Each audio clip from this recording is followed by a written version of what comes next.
Dakle, Jaguar. Izaziva li kod vas ovo ime poštovanje baš kao što je to i moj slučaj? Kada pomislim na Jaguar, bez obzira što je iza njega jedan relativno nekreativan period, ja uvijek pomislim na onaj prestiž, sve ono što je ta marka ostvarila kroz desetljeća i desetljeća. Trkaće nasljeđe, podsjetimo se, ideja plemenite britanske aristokracije, kožni, fini prošivi unutar automobila, mogla bi sad tu nabrajati milijun detalja.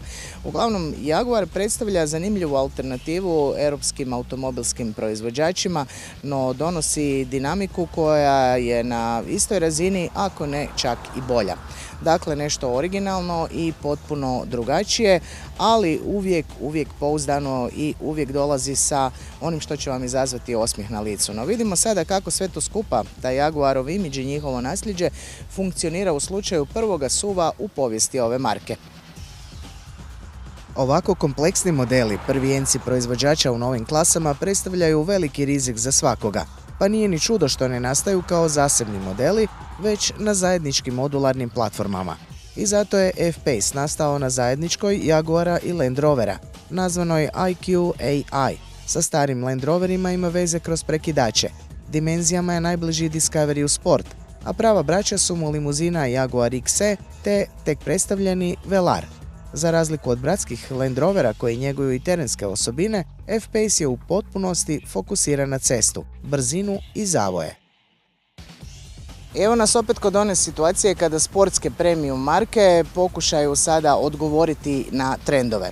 Porsche je to učinio još 2002. godine, uključio se u, da se tako malo nespretno izrazim, u suvolizaciju, pobrao je tada sve lovorike, a na istome tragu krenuli su polako i ostali. Prisjetimo se možda Maserati Levante, a posljednja je pokleknula Alfa sa svojim Stelvijom, a već se dugo govori i o prvom Lamborghinijevom SUV-u. U svakom slučaju, ono što je napravio Jaguar, mnogi će proglasiti trenutačno možda najljepšim automobilom te kategorije. Uostalom, svjetski novinarski žiri dodijelio mu je prošle godine titulu svjetskog automobila godine. Da. Kako god pogledali ovaj automobil, on izgleda kao sportski auto spreman za šminkerski izlazak u grad. Stari lisac Ian Callum, koji već 20 godina crta Jaguarove linije, jako dobro zna svoj posao. Svaka mu čast. Za razgovor o dizajnu zapravo nema potrebe, dovoljno je gledati ga. Zapravo, pitajte se samo koliko bi automobila moglo izgledati ovako dobro u ovakvoj boji. Zove se Italian Red Racing. I da, naravno, lijepa je, ali i zahtjevna, te ju ne može nositi bilo koji model. F-Pace svakako može. Prvo, ogroman je. Uvijek se začudim ovako kada stanem pored automobila koliko su ti luksuzni SUV-ovi veliki. U dužinu su gotovo poput najvećih poslovnih limuzina, a u slučaju Jaguara F-Pace-a ovdje je još posebno naglašena i širina, gotovo 2 metra. Također, golem je i međuosovinski razmak, pa je ovo jedan od automobila koji nije šminker bez pokrića, jer i na stražnjoj klupi nudi sasvim primjeren komfor. Također, solidan je prtljažnik sa svojih 650 litara. Definirajmo malo i tu njegovu golemost, jer F-Pace je najveći u klasi, premašuje 4,7 metara u dužinu, širok je debelo preko 1,90 m, a i visok je. Najveći mu je i međuosovinski, a kad govorimo o masi, ponovno je riječ o super teškoj karoseriji. Odnosno, u ovoj klasi pravilo da masa ne smije prijeći 2 tone, pa ako je tako, F-Pace je u zadanim okvirima. Velike i sa sobom donosi sve što glomaznost podrazumiva. Evo je opet mačka na volanu, ne mogu jednostavno ostati imuna na to, ne znam za vas. Idemo malo prokomentirati interijer. Onako, fin je ono što očekujete od Jaguara, ali nije više onako klasičan i blago retro kao što je to nekad znalo biti na nekim slavnim modelima. Ovo je više onako ekskluzivni miks poznatih i onda nekih modernih rješenja, a ta moderna rješenja, mnoga od njih Jaguar dijeli sa Land Roverom. Primjerice, evo ovaj kolut, dakle ručica mjenjača, koju pamtimo još od Jaguara XK, a kasnije kroz brojne druge Jaguarove modele pa i Land Roverove modele. Ok, neke tipke bi možda mogle biti i malo modernije, a onda opet s druge strane ovdje vidimo i ta rješenja koja Jaguar dijeli sa Land Roverom poput ovoga položenoga ekrana. Inače meni se ovo sviđa kao ideja i dobro se uklopilo ovdje, a isto tako ovako gore visoko na vratima su smještene funkcije spuštanja prozora, namještanja retrovizora, dakle kao i u Discoveryu. Sve u svemu, globalizacija, spajanje, trendovi, brendovi, uštede u proizvodnji, ali ako ste naumili kupiti Jaguara ili Land Rovera, sigurna sam da vas ove sitnice o kojima sam govorila neće smetati. Kvaliteta izvedbe je na vrlo visokom nivou. Mogli bi zamjeriti na tek pokojem detalju, ali najvažnije što je prisutna ona specifična atmosfera premium SUV-a. Ona zbog koje je prvi ulazak u kabinu popraćen tišinom, odmjeravanjem i poštovanjem. Prava riječ koja najbolje opisuje F-Pace-a jest seksi, jer nakon izazovnog vanjskog dizajna velikoj mački pristaju čak i crveni detalji na sjedalima. Kad zatvorite vrata, zvučna izolacija će vas odijeliti od ostatka svijeta, a onda pažljivo uho će prepoznati izvrstan audio sustav, odnosno napeto brundanje moćnog trolitrenog V6 napravit će izvrsnu uvertiru u ono što slijedi. Kada imate oznaku Air Sport na automobilu, pa na koje vas podsjeća eto još i ova značkica na volanu, onda znate da imate i dizelski twin turbo sa čak 700 Nm. Ponovit ću, 700. Zašto ponavljam? Pa znate i sami da u testovima obično kada neki motor ima od 350 do 400 Nm, govorimo da povlači kao raketa. Sad si samo možete zamisliti kako vuče ovaj Jaguar sa 700 Nm. Evo još jedan puta sam rekla, 700.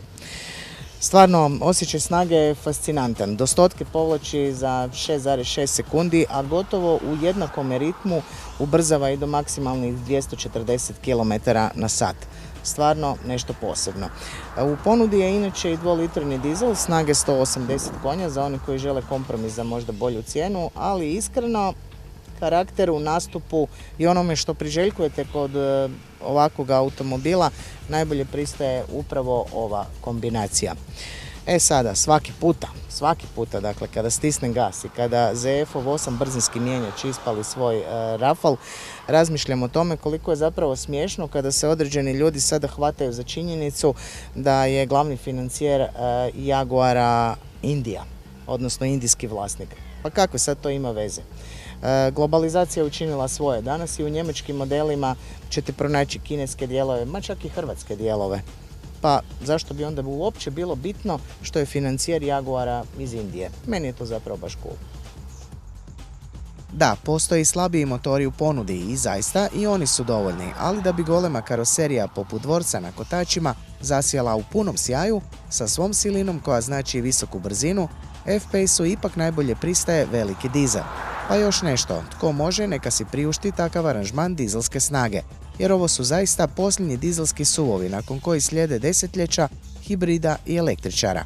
Uostalom, rijetki su SUV-ovi koji će poletiti do gotovo 250 km/h, s lakoćom krstariti preko 200 i sve to uz prosječnu potrošnju od 10 do 12 litara.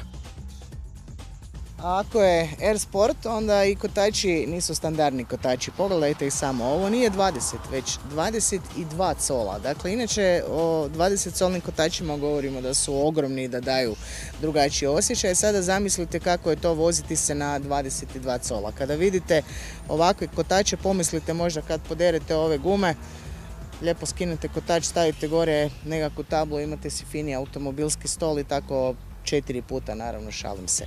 Ali ono što želim skrenuti pažnju da je radi ovakvih kotača između ostaloga, ali radi svega ostaloga, ovaj auto stekao titulu najdržeg po dinamici velikoga SUV-a.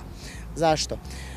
Pa bez obzira na njegovu težinu i na njegove dimenzije, tu je ovjes, tu je pogon koji je primarno stražnji, a tu su i ove velike gazne površine. Dakle, vozite ga na vrlo poseban i jako dinamičan način. Adaptivni ovjes je svakako nešto što zaokružuje vozačku priču i režira željenu kvalitetu vožnje u svakom trenu. Međutim, čitava dinamika leži na izuzetno krutoj karoseriji, po kojoj se F-Pace najviše ističe od sličnih konkurenata, a onda i na sjajnom pogonu na sve kotače.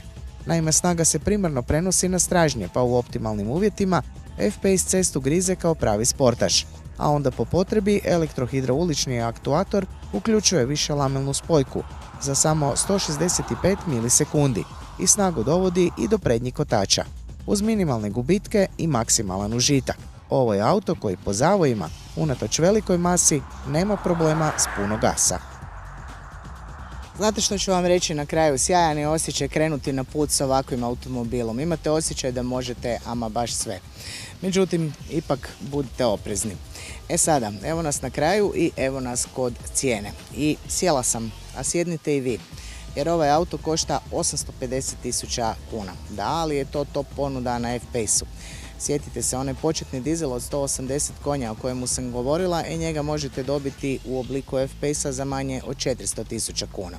No, ovo je top model koji donosi od R sportskog paketa do svih različitih sustava pomoći vozaču, pa sve do 380 W snažnog izvrsnog audio sustava. Dakle, sve ono što treba biti na ovom automobilu dobit ćete za spomenutu cijenu od 850.000 kuna. Ovaj auto, zapravo takav kakav je, predstavlja dobro rješenje za onog uspješnog poduzetnika koji se voli brže voziti i koji traži zanimljivu alternativu njemačkim proizvođačima. Opet, kada ovaj auto stavimo u kontekst sa njemačkim konkurentima, poput primjerice Audija Q5 ili BMW-a X5, vidjet ćemo da su po cijeni u ovakvim izdanjima svi oni tu negdje. No, ovo je auto koji donosi jedan poseban imidž, jednu drugačiju, otočku, pomalo čak i mističnu priču. Nije za svakoga.